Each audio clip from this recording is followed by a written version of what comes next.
This is definitely a must-watch inspirational film in a lifetime. It helped me survive the lowest point of my life. Since its release in 2013, 390,000 viewers have given it high ratings, and countless movie fans regard this longboard downhill scene as a classic. Some people were moved to tears, and some found the meaning of life. If you often feel confused and anxious about your current life, you must watch this story to the end. His name is Walter, a 42-year-old man who has been single since birth. He has done the same repetitive job for 16 years, and his modest salary is only enough to support himself. After overhearing that the female colleague he secretly admires got divorced and registered on a dating website, he quietly created an account too, but found that he could not even send her a greeting. He called customer service, and they told him his profile was incomplete. For example, what interesting places he had visited in his life, and what meaningful things he had done. Walter said he always encounters gas explosions, then turns into a superhero, rushes into residential buildings for rescue, and even carries out the three-legged dog raised by his female colleague. The customer service agent reminded him that powerless middle-aged men love to daydream, and that he must fill in real experiences in order to attract women. Walter hung up and rushed to the company, only to hear that the magazine had been acquired, and after publishing the final print issue, it would transform into an online website. Walter almost lost control on the spot, because for the past 16 years, he has stayed in the basement warehouse every day, responsible for developing films sent by top photographers from around the world. An online website no longer needs film development, so what should he do?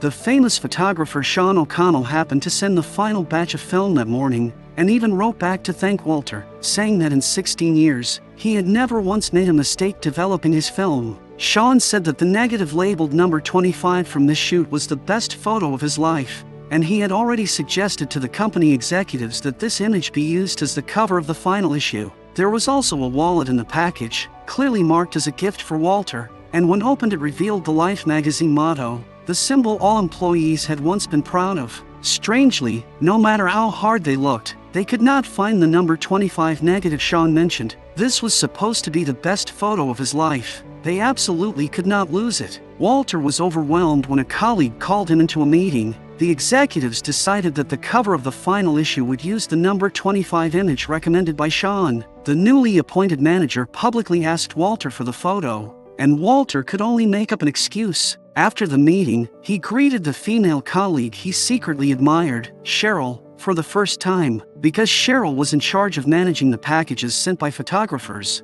Walter wanted to ask for Sean's address, but everyone knew that Sean had always been a wanderer, never used a mobile phone, and no one could ever reach him. Walter had no choice but to develop the remaining negatives first, hoping to find a clue. Hearing that there was a problem, Cheryl volunteered to help examine the photos. This one was something unclear, this one was a thumb, and this one showed a stretch of ocean. Walter leaned in to observe carefully, and saw the name of a ship reflected on the sea surface. With this clue, Cheryl immediately searched online with her phone, but the 2G speed was too slow to load, so she simply invited Walter to the park to pick up her son. Walter was not clingy at all. When the goddess called, he accompanied her son to skateboard, which had once been Walter's only hobby, and he had even won awards for it when he was young. After she finished her call, she searched online again, and confirmed that the ship was located in Greenland. Walter felt extremely discouraged. The ticket to Greenland would barely be affordable even if he emptied his savings. When he returned to the company, his boss kept pressing him for the photo, and even tried to take away the birthday gift his sister had just given him that day. Walter suddenly imagined punching his boss, and the two of them stopped pretending, rushed out of the building, and fought fiercely on the streets of New York just to snatch a nostalgic toy.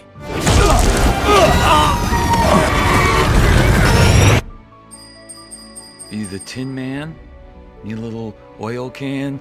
Yes, the powerless man was daydreaming again. A colleague searched the office once more and confirmed that Sean had not sent the number 25 negative. There was no other way. He had to go find Sean in person, otherwise Walter would be dismissed from the company. He picked up his briefcase and resolutely bought a ticket to Greenland. This was the first time in Walter's life that he had ever traveled far from home. In this small town where the waiting room was smaller than an airplane, he rented a car and went to the most crowded bar in town. Just after buying a large boot-shaped glass of drink, a drunk man leaned over and tapped Walter's face with a hazy smile. The two became angry and got into a sudden fight for no clear reason. In the end, the drunk man pinned Walter onto the table, and Walter suddenly realized that this was the very thumb from the photograph. It turned out that he was a pilot, and he said that Sean had boarded a fishing boat a few days ago, and in 5 minutes he would fly a helicopter to deliver supplies to the crew, and he could give Walter a ride. After saying that, he finished the oversized boot-shaped drink in one go and barely stood up while leaning against the wall. Looking at the pilot, who was so drunk he was even arguing with a dog,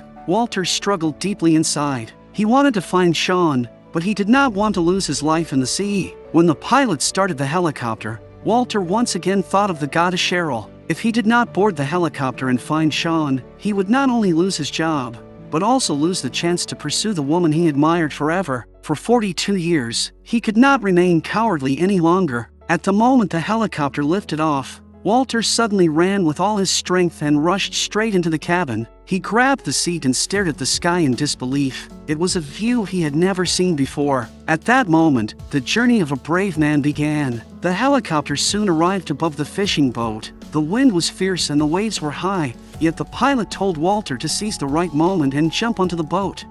What do you mean, jump into the boat? It looks far away! No, but you gotta go now! Go, go, go, go, go, go, go! Go! Now! It turned out that the pilot meant for Walter to jump onto the rubber raft on the left, but by then it was already too late. Walter was struggling in the sea, and the lifeboat was trying hard to approach him. At that moment, a shark spotted its target, opened its jaws, and began to attack. Walter used his briefcase to defend himself with all his strength. After several rounds, the captain made a precise judgment. Okay, that's a shark! The captain shouted angrily, telling Walter to deal with the shark, wishing he could jump down himself. Walter never expected that his first adventure would be so intense. Unfortunately, Sean was not on the boat. He had gone to Iceland 4 hours earlier. Since he was already here, Walter gathered himself and took the fishing boat to Iceland. At the harbor, a kind sailor pointed Walter in the right direction and told him to hurry and grab a bicycle, because next, a group of crew members were rushing to a club to have fun. Amid the sailors' cheers, Walter broke through the crowd and successfully rode away on the only bicycle. Speeding along the empty Icelandic road, the lush green scenery changed in an instant, and the winding road stretched toward the unknown distance. Walter could not tell whether this was a dream or reality. He stared blankly at the sky as birds flapped their wings and transformed into the smiling face of the woman he admired. Walter became immersed in it, and then crashed hard into a roadside sign. The bicycle was badly damaged and had to be abandoned, so he began to run. When he was exhausted, a child was playing with a longboard by the roadside,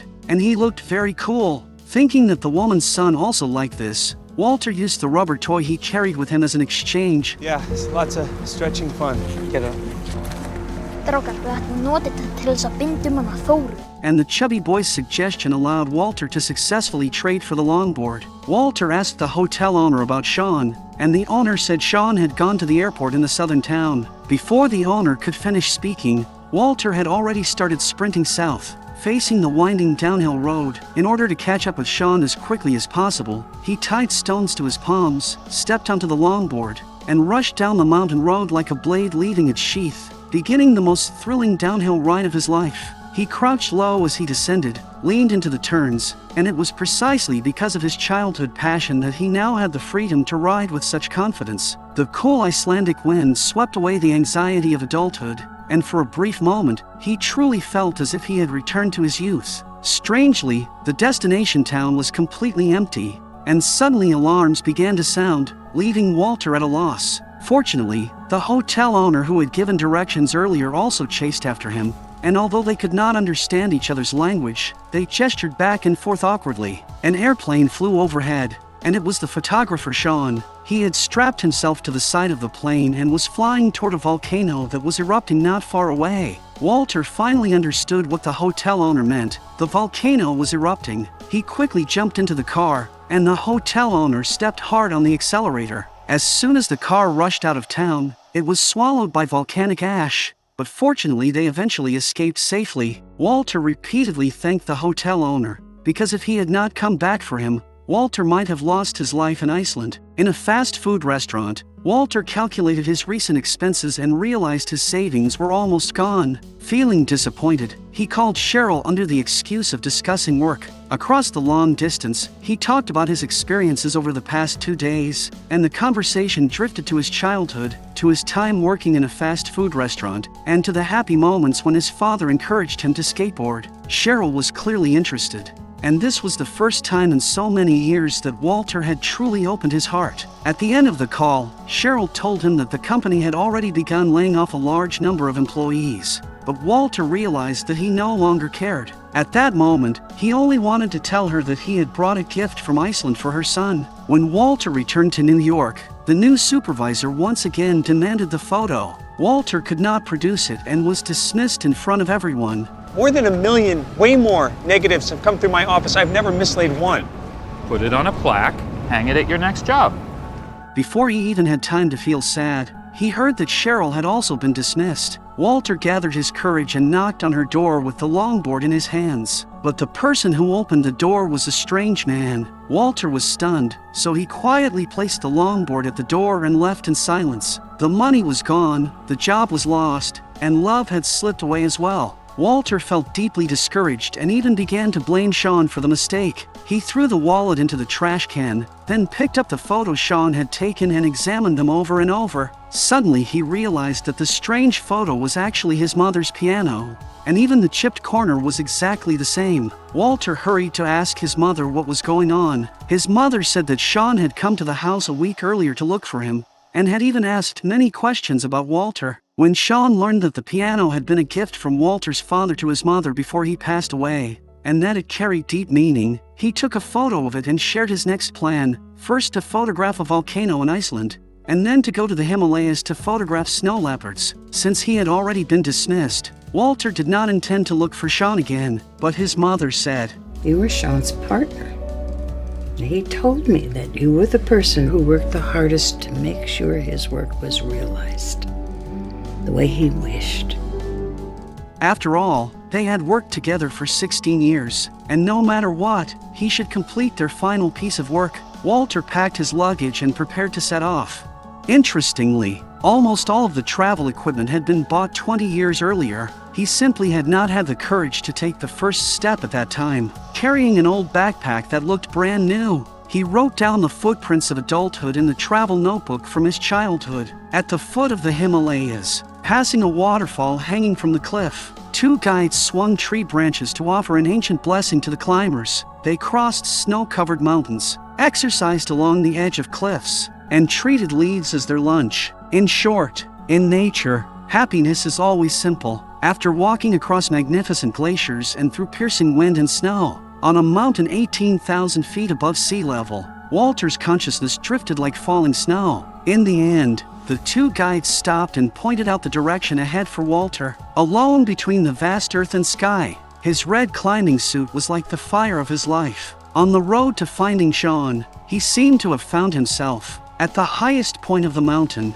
Walter received another call from the dating website. Suddenly someone behind him told him to keep his voice down. When he turned around, the man wrapped in a blanket and wearing sunglasses was Sean. Sean had set up his camera and was focused on the distance ahead. Walter could not help asking about the whereabouts of negative number 25. Sean looked surprised and said that the negative was inside the wallet. It turned out that negative number 25 was the real gift, and the wallet was only the wrapping. Walter felt extremely upset at that moment, because he had already thrown the wallet into the trash can. Sean felt regretful and said that the photo was truly beautiful. Walter wanted to ask more, but Sean pulled him to look through the lens. In the frame was a snow leopard. Sean narrowed his eyes and quietly admired it, yet he did not press the shutter. When are you gonna take it?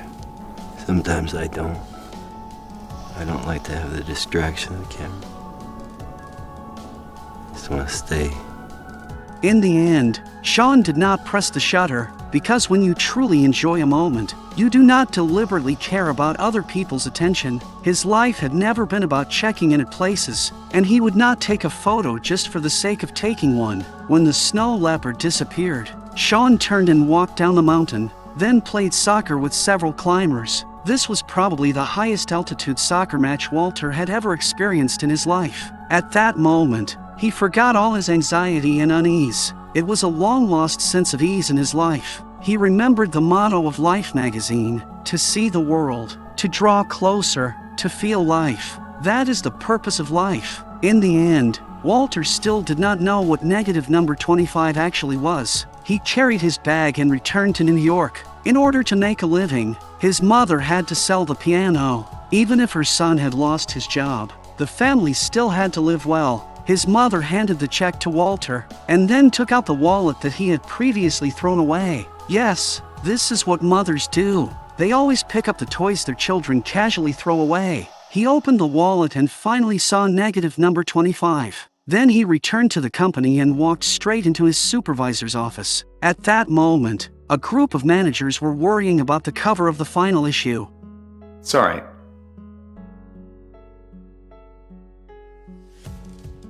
There's a picture Sean wanted, 25. You have 2 days to print for cover. The supervisor looked somewhat incredulous. Walter asked him whether he knew the company's motto. The supervisor was momentarily speechless and could not answer.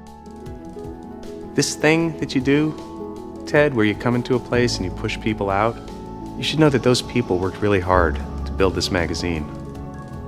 They believed in the motto. And I get it, you got your marching orders and you have to do what you have to do. But you don't have to be such a dick. A journey in a daydream cannot save anyone's life. The magazine would still close down, the piano would still be sold, and Walter would still have to start looking for a job again. It was just that his new resume now looked much richer. On the day he collected his severance pay, Walter met Cheryl again. Walter stumbled through the story of his adventure, and she took the chance to explain that the man who opened the door that day was only her ex-husband visiting their child. The two of them walked side by side with a shared understanding. When they passed a newsstand, he finally saw the photo Sean had taken as number 25.